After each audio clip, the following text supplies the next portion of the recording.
Movie के start में हम एक बेथ नाम की लेडी को देखते हैं, जिसे देखकर हमें पता चलता है कि ये बहुत ही ज्यादा डिप्रेस्ड है। और यहाँ पर हम बेथ को देखते हैं, वो सारी रात ड्रिंक करती है और अपनी शादी की वीडियोस देखने के बाद सोने चली जाती है। और जब वो सोने जाती है तो वो अपने हस्बैंड को याद करती है और ये विश करती है कि काश वो इसके साथ होता। तभी मेन डोर को कोई नॉक करता है और यहीं पर ये एक मिरर में रिफ्लेक्शन को देखती है, लेकिन यहाँ पर कोई भी नहीं था। इसके बाद हमें नेक्स्ट सीन में दिखाया जाता है कि बेथ की जब आंख खुलती है तो वो देखती है शायद वो कोई ड्रीम देख रही थी। और अब हमें दिखाया जाता है कि बेथ एक प्रोफेशनल टीचर है। वो रेडी होकर अपने स्कूल आती है क्योंकि आज पेरेंट्स टीचर मीटिंग थी। अब उसके पास एक लेडी आती है जो कि उसके स्टूडेंट की मदर थी। वो बेथ से पूछती है कि उसके बेटे को उसने सीक्रेट क्यों दिया, तो बेथ उसको बताती है क्योंकि उसने असाइनमेंट को सबमिट नहीं किया था, इसीलिए उसको सीक्रेट मिला है। तभी वो लेडी कहती है कि मेरा बेटा असाइनमेंट्स लेकर आया था लेकिन आप यहाँ पर मौजूद नहीं थी। तभी बेथ उस लेडी से सॉरी बोलती है और उसके बेटे का बी ग्रेड कर देती है, लेकिन वो लेडी अपने बेटे का ए ग्रेड चाहती थी। फिर बेथ उसको बताती है कि लास्ट थर्सडे मेरे हस्बैंड ने सुसाइड कर ली थी।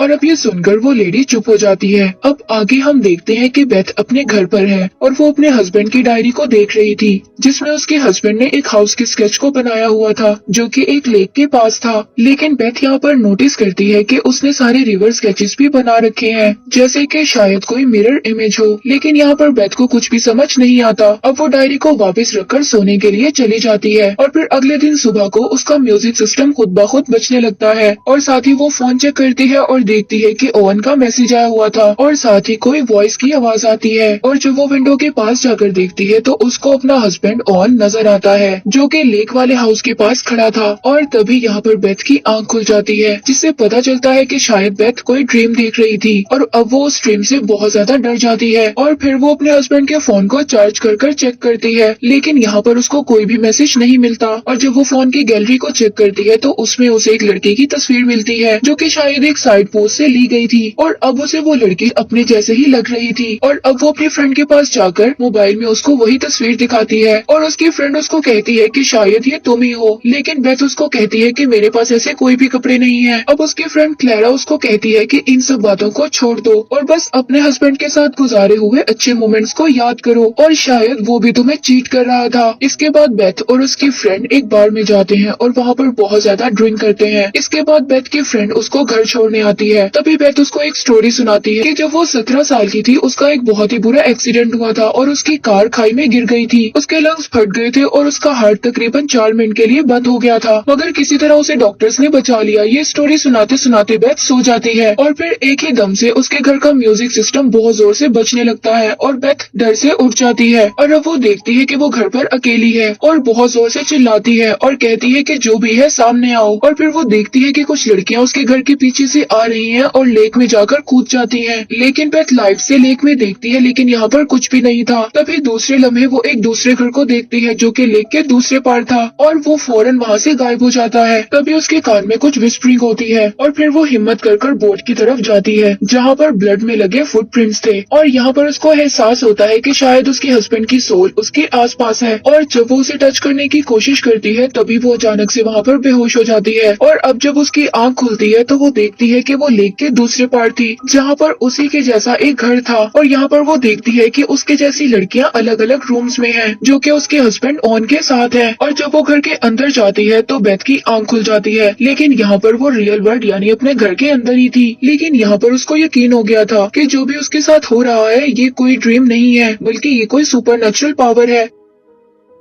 और फिर वो अपने हस्बैंड का फोन चेक करती है जिसमें उसे बहुत सारी लड़कियों की तस्वीरें मिलती हैं जो लड़कियां दिखने में उसी के जैसी थी। और फिर वो इन्वेस्टिगेशन करने के लिए लेक के दूसरी तरफ जाने लगती है। तभी उसका नेबर उसको फॉरेस्ट के पास मिलता है और उसको रोकता है कि फॉरेस्ट में वो अकेली ना जाए, लेकिन वो अपने नेबर की नहीं सुनती और वहाँ पर चली जाती है। अब बेथ को वहाँ पर फॉरेस्ट में एक घर नजर आता है जो कि बिल्कुल उसके घर जैसा ही था लेकिन बहुत ज्यादा खराब हालत में था। और अब जब वो घर के अंदर आती है तो वहाँ पर उसको एक डॉल मिलती है जिसके अंदर बहुत ज्यादा पिन्स थी। ये देखकर उसे ये बात तो कंफर्म हो गई थी कि शायद ये कोई काला जादू है। इसके बाद वो अपने नेबर के घर दोबारा जाती है और उससे पूछती है कि तुम मुझे क्यों रोक रहे थे, तुम शायद मेरे हस्बैंड के बारे में कुछ जानते हो, उसके गलत कामों के बारे में तुम्हें कोई इन्फॉर्मेशन है। अब उसका नेबर उसको बताता है कि उस घर में उसने उसके हस्बैंड के साथ एक लड़की को देखा था और उसको इसीलिए कुछ नहीं बताया था कि शायद उसकी लाइफ इस बात से खराब हो। अब बेथ वापस घर जाकर अपने हस्बैंड की चीजों को देखने लगती है। वहाँ पर उसे 2 बुक्स मिलती हैं है जो कि एक काले जादू की थी। और उस बुक को पढ़ने के बाद बेथ को कुछ भी समझ में नहीं आता। वो गुस्से में उस डॉल को नीचे फेंक देती है जो डॉल उसे फॉरेस्ट वाले घर से मिली थी। लेकिन वो डॉल गिरने के बावजूद दोबारा सीधी खड़ी हो जाती है और फिर अचानक से बेथ को अपने ऊपर वाले फ्लोर से कुछ आवाजें आने लगती हैं। वो जब जाकर देखती है तो वहाँ पर उसे एक आदमी की सोल नजर आती है। जो वो उसे देखती है तो वो अपना सर उसकी तरफ घुमा लेता है, जिसे देखकर वो बहुत ज्यादा डर जाती है। और फिर अगले दिन बेथ बुक स्टोर पर जाती है जहाँ से ये बुक्स खरीदी गई थी। और बुक स्टोर में इसे वही लड़की नजर आती है जिसकी पिक्चर इसने अपने हस्बैंड के मोबाइल में देखी थी। और फिर वो उस लेडी से अपने हस्बैंड के बारे में पूछती है, जिसे सुनकर वो थोड़ी सी शॉक्ड हो जाती है। वो लेडी उसको बताती है कि शायद वो उसके हस्बैंड को जानती थी, लेकिन उनका आपस में कोई भी ऐसा रिलेशन नहीं था। इसके बाद बेथ अब अपनी फ्रेंड के पास जाती है और उसको सब चीजों के बारे में बताती है जो उसके साथ कुछ दिनों से हो रहा था। और उसके फ्रेंड ये सब सुनने के बाद कहती है कि तुम अपने हस्बैंड ओवन के बारे में सोचना छोड़ दो, क्योंकि अब वो मर चुका है। और फिर जब रात को बेथ दोबारा अपने घर वापस आ जाती है तो वही लेडी उससे मिलने आती है जिसको उसने बुक स्टोर में देखा था। अब वो उसको बताती है कि वो उसके हस्बैंड को इतनी अच्छी तरह नहीं जानती, वो बस आपस में अच्छे फ्रेंड्स थे। और वो लेडी उसको बताती है कि तुम्हारा हस्बैंड तुम्हें बहुत चाहता था। अब ये सारी बातें बताकर वो लेडी वहाँ से चली जाती है। इसके बाद बेथ बहुत ज्यादा ड्रिंक कर लेक के दूसरी तरफ घर में चली जाती है और यहाँ पर वो अपने हस्बैंड की सोल को बुलाने की कोशिश करती है, लेकिन वो यहाँ पर नहीं आती। तभी उसका पाँव वहाँ पर स्लिप हो जाता है। लेकिन जब लाइट से वो नीचे की तरफ देखती है तो वहाँ पर बहुत ज्यादा डेड बॉडीज थी, जिसे देखकर बेथ बहुत ज्यादा डर जाती है। अब बेथ वहाँ से डरकर भाग जाती है और अपने घर में बैठकर इस बात को सोच रही होती है कि ओवन ऐसा नहीं कर सकता। और वो रोते हुए अपने हस्बैंड को याद करने लगती है। तभी वहाँ पर उसे एक प्रेजेंस फील होती है और बेथ देखती है कि वॉशरूम के मिरर पर हेयर लिखा हुआ है। और यहाँ पर बेथ जाती है और फील करती है कि शायद ये उसके हस्बैंड की सोल है। और वो सोल भी शायद बेथ को फील कर रही थी। लेकिन वहीं पर अचानक से एक विस्परिंग होती है और तभी झटके से बेथ उस सोल को छोड़ देती है। लेकिन बेथ जब वॉशरूम से बाहर जाने लगती है तो वॉशरूम का दरवाजा खुद से बंद हो जाता है और उसके मिरर में वो देखती है कि उसी की जैसी कोई लड़की है जिसे उसका हस्बैंड मार रहा है। तभी एक सोल बेथ का भी गला दबा देती है और उसको दरवाजे में मारती है। तभी वहाँ का दरवाजा खुल जाता है। इसके बाद बेथ अपने बेडरूम में जाती है और वहाँ पर देखती है कि बहुत सारी लड़कियों की सोल्स हैं जो कि छुपने की कोशिश कर रही हैं। और फिर से बेथ अपने हस्बैंड को देखती है जो कि किसी लड़की को मार रहा था। अब बेथ ये बात नोटिस करती है कि उसके साथ वहाँ पर कोई और सोल भी है और वही उसको खींचकर दूसरे रूम में ले जाती है। और वो बेथ को वहीं पर ले जाती है जहाँ पर उसके हस्बैंड ने सारे मर्डर किए थे। और एंड में वो देखती है कि उसने अपने सर को अपने हस्बैंड की गोद में रखा हुआ है। और फिर से यहाँ पर उसके हस्बैंड के कान में कुछ विस्परिंग होती है और वो उसका गला दबाने की कोशिश करता है, लेकिन वो उसका गला नहीं दबा पाता। तभी बेथ उस परछाई से पूछती है कि तुम कौन हो।